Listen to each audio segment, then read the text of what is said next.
Hello everyone and welcome back to the workbench. Today I'm going to be making another video on making the M&P9 grate.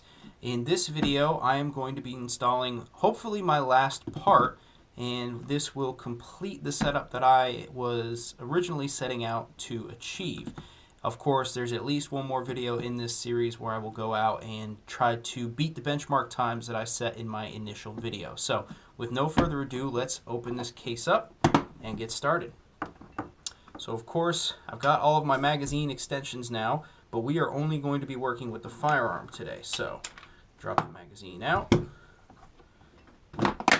move this aside.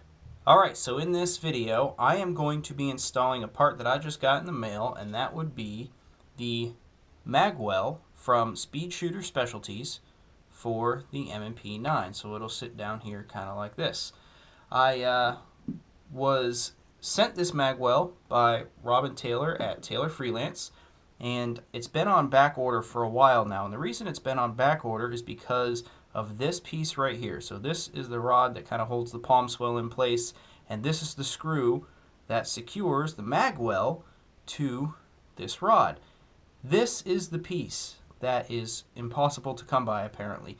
There's plenty of the magwells out. These are just aluminum, probably CNC'd. You could bang these out pretty quick, it seems, but for whatever reason, this piece here is the elusive one. It finally came in. He actually had one returned, so this was originally supposed to be red. He gave me a call. He said, hey, I just had one of these returned. I can send it to you if you don't mind black. Do you want the black one? I said, yep, go ahead, send it to me. I can live with black. So I have this one. It was a used model, so it is a little scratched up on the inside, but it still is perfectly functional. So let's go ahead and start by putting this in. We're going to take out our takedown tool / palm swell securer,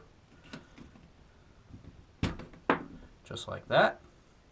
We can set that aside. Now I'm not going to throw this away or anything in case I ever need to go back for whatever reason.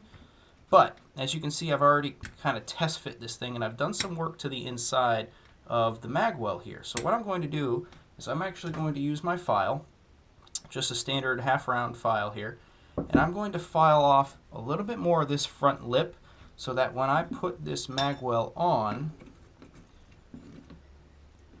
like that, there's no difference between the magwell itself and the magazine well in here, the flared magwell and the magazine well itself. So I just want to file this down a bit, make it a nice smooth transition, and then I'll go back over my rough edges that I make with my file with a 400 grit sandpaper.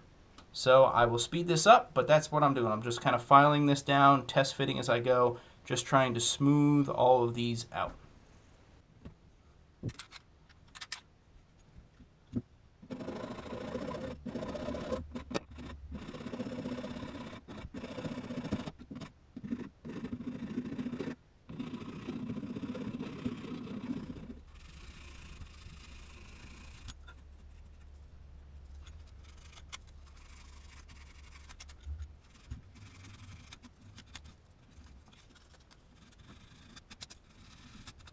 And there we go, nice smooth transitions, no protrusions.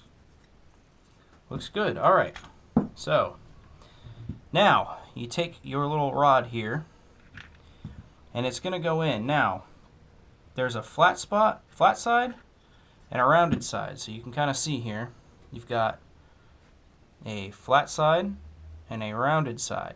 The flat side goes toward the flat side, the rounded side goes toward the rounded side.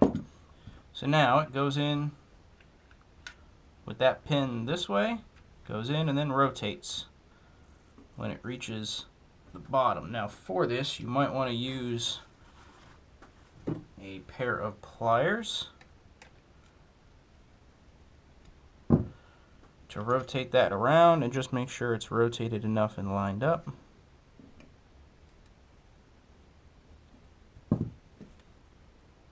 That looks good. Okay. We're going to take our magwell. It kind of hooks into the front here. You can kind of see that lip. So this just hooks into the front, and then you'll press it over the back. hooks into the front. Press it over the back.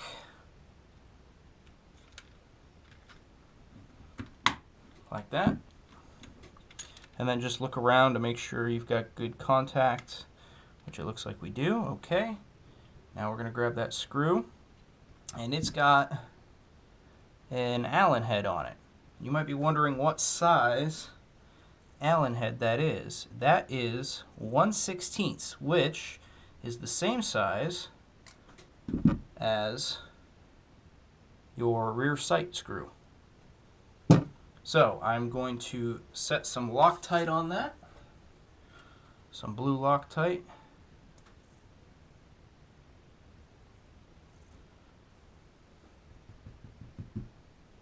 I guess we'll get some out of here.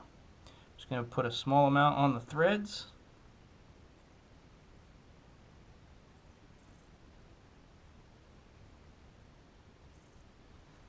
There we go. Probably even used too much. I don't know if you can see it, and it's a little wet there. So it's a blue Loctite on the thread so it doesn't come loose. Just going to drop it down in that hole. That does have an O-ring on it too, so don't lose that O-ring. Alright, drop it down in. And you don't want to cross thread it, so you want to make sure that it's going in correctly.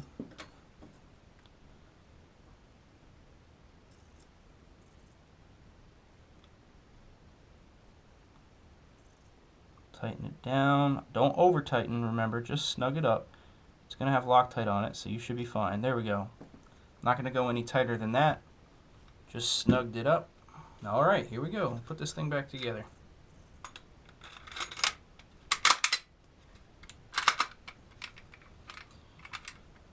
So there we are. Magwell has been installed.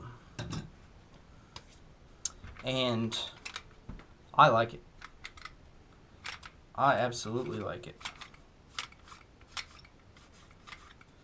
Yep. Good transition, no ledges coming in or going out.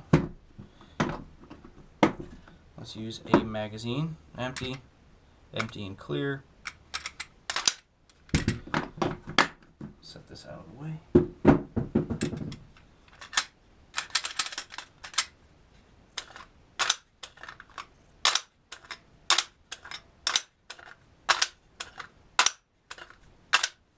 There you go.